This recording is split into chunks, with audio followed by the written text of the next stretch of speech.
story is going to be Wesley Hawkins. Born on February 10, 1986 to Melita Smith and Wesley Hawkins, Wesley D. Hawkins has overcome and accomplished notable feats. At the young age of 31, Wesley is already a retired correctional officer, a property manager, the CEO of his own nonprofit organization, the Melita Project, a mentor to underprivileged youth in the community, a recent University of Baltimore graduate cum laude with Bachelor's of Science in Criminal Justice, as well as a full-time single parent of his recently adopted younger brother. He is also a member of the National Society of Leadership and Success. Let me correct that. He's an inducted member of the National Society of Leadership and Success. And while his credentials are impressive, his character is even more admirable. His dedication to bettering himself and the community in the face of adversity is nothing short of amazing and an inspiration to anyone who knows his story. Mr. Hawkins has an undeniable gift of leadership. Whether he is speaking greatness into existence at a public forum or leading by example, his influence and impact are the seeds that empower the next generation. So please join me in welcoming Wesley D. Hawkins.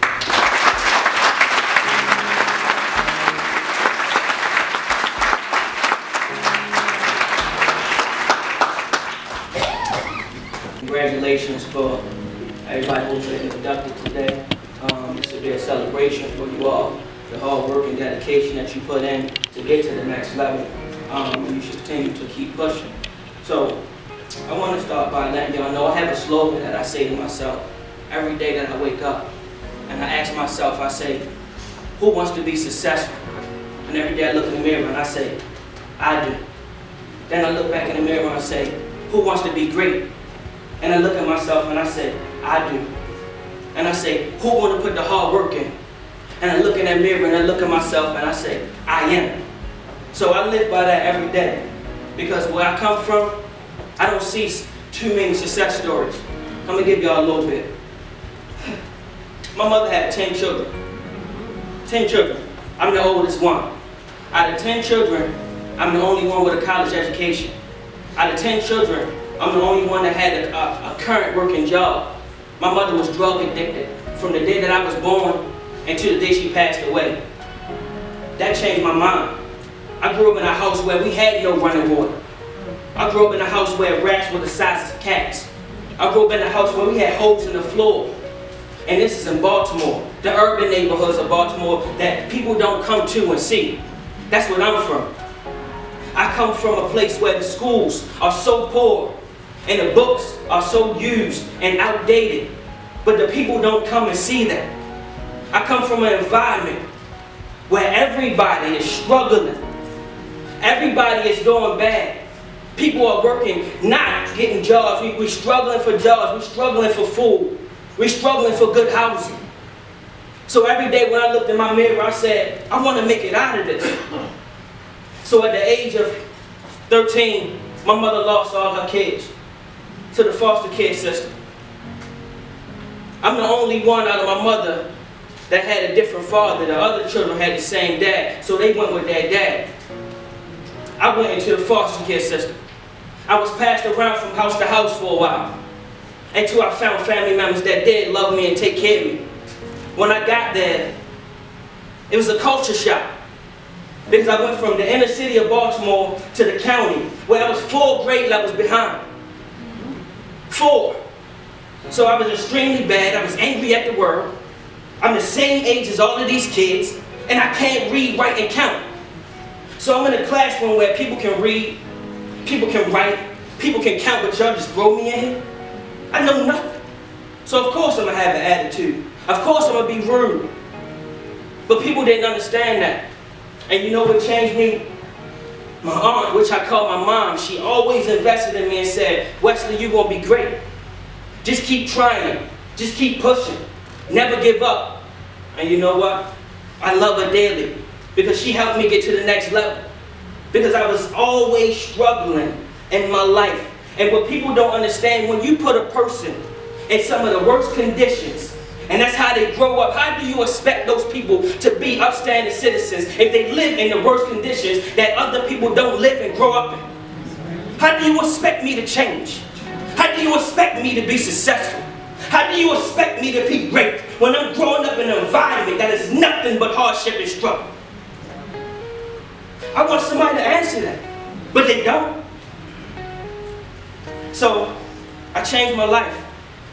I said, you know what? I want to be successful.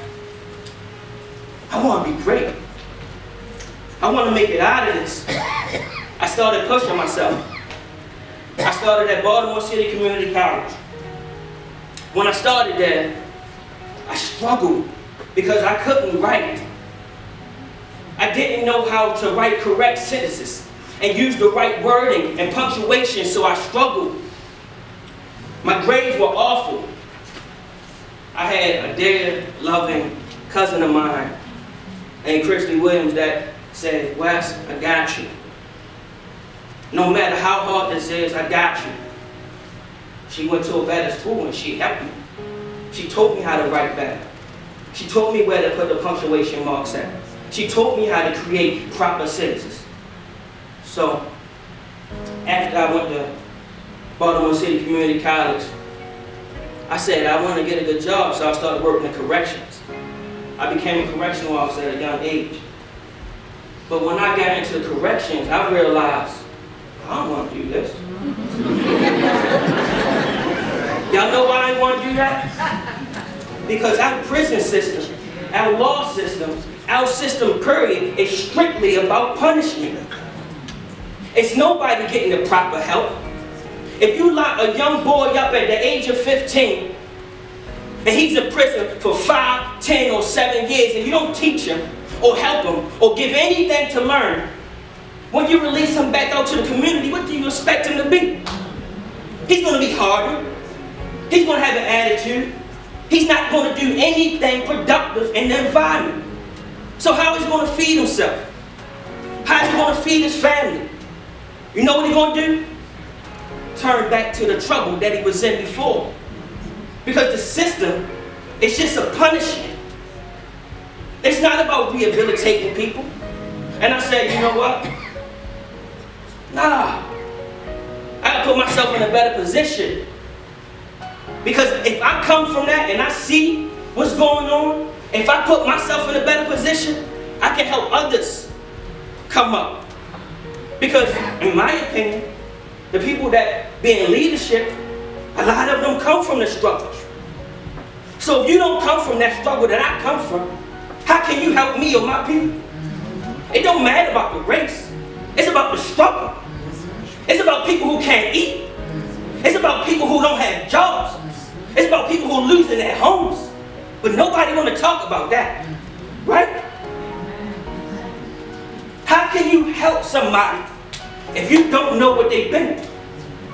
How can you understand someone if you don't know where I come from? These books can't teach you how to communicate with a child who's always struggling. It don't matter what program you go to. You can graduate from Johns Hopkins. These books cannot teach you how to deal and communicate with kids that grow up in nothing but grime and slum from the day they come out the womb. We need more people to care, more people to love, and come in those communities and actually see what's going on. If you ride down West North Avenue or East North Avenue, what do you see? Abandoned building, abandoned building, abandoned building, somebody living here, abandoned building, somebody living here. If you wake up in that and go to sleep to that every night, what you think you're going to be? So something about me said, you know what?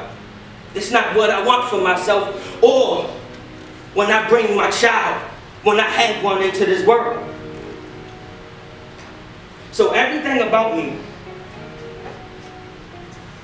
I push to get to the next level. So I can be the voice for those people who have me. So I can bring awareness and change for the people who struggle every day of their life. That's what this is about. This right here, this is named after my mother. Because the streets took her life. Homes took mine. But I changed my mindset. And when I tell the kids every day, it don't matter where you come from. It don't matter who your mom, your dad, your brothers and sisters are. You got to put that hard work in. So I don't know y'all stories out here, but I can tell y'all mine. I had nights with no food. And when I came here and graduated from Baltimore City Community College and I got accepted into the school, I was still in classrooms with students that I couldn't communicate properly with, as well as I couldn't keep up academically. But something about me, I said, no, I gotta do better. Nobody else gonna do that work for me or write my paper. Nobody's gonna study for me and pass those tests. So you know what I did? I worked hard every night, read my books, studied every day.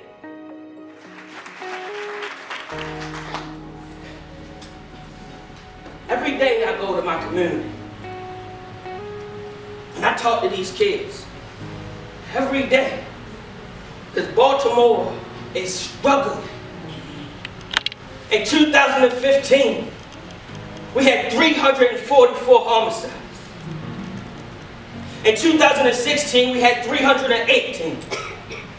And in 2017, we are already at like 108, 109. These kids feel like they have nothing to live for or no hope. Because their mentality is poor. When you feel like nobody loves you, why do you want to live? So every day when I wake up, I'm out there. And I'm talking to these kids. I'm giving them hugs. If I had the money, I'm feeding them. I'm giving them clothes. I'm giving them shoes. I'm talking to them. It don't matter what neighborhood is in. I'm from it, so I ain't scared of it. I can go anywhere in this city and feel comfortable because I am from it. I don't need to lock my doors if I roll down a certain street. I don't need to keep looking around like I'm afraid because I am from it.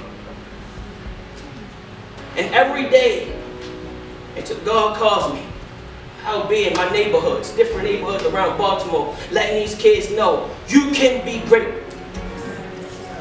You can be successful. You just got to put the work in, because nobody is going to give it to you. I believe that with all my heart, and now give that out as much as I can. Because where I come from, we don't see success. We see death, and we numb to it. Like it's normal. It's not normal to die at 16, 17, 15, 18. You haven't even lived. How are we burying these kids at such a young age at a high rate? It gives me chills just to speak on. But it won't get better until people start to care more. You can't just keep going home every night and not think about it. You can't live like, oh well, it's not my child, it's not affecting me, until it will be your child. Till it will be you. I talk to people who used to be successful and they lost it all. Now they understand, right? When the stock market crashed and a lot of people lost everything. Oh, now you're a little more humble. You wasn't always like that. So sometimes people have to be more loving, more caring, and more supportive of others to know where they come from and understand their struggle. Because we're struggling. And there's enough money in the United States to stop hunger, homeless, and everything else. But you know, there's not enough going around. There's not enough people caring. I'm going to end with this because I don't want to get too much emotional. But I want to see if any of y'all can do this for me. Do my slogan that I do in the morning. When I ask the question, can I hear y'all reply? Yes. So when I say, who want to be successful? I do. Y'all say, I do. When I say, who want to be great? I want to hear y'all say, I do. And when I say, who's going to put the hard work in? I want to hear y'all say, I am. So let's start over. Because I want to hear some passion with that. So let's go. Who's going to be successful? I am. Who's going to be great? I am. Who's going to put the hard work in? I am. Thank y'all, and I love y'all.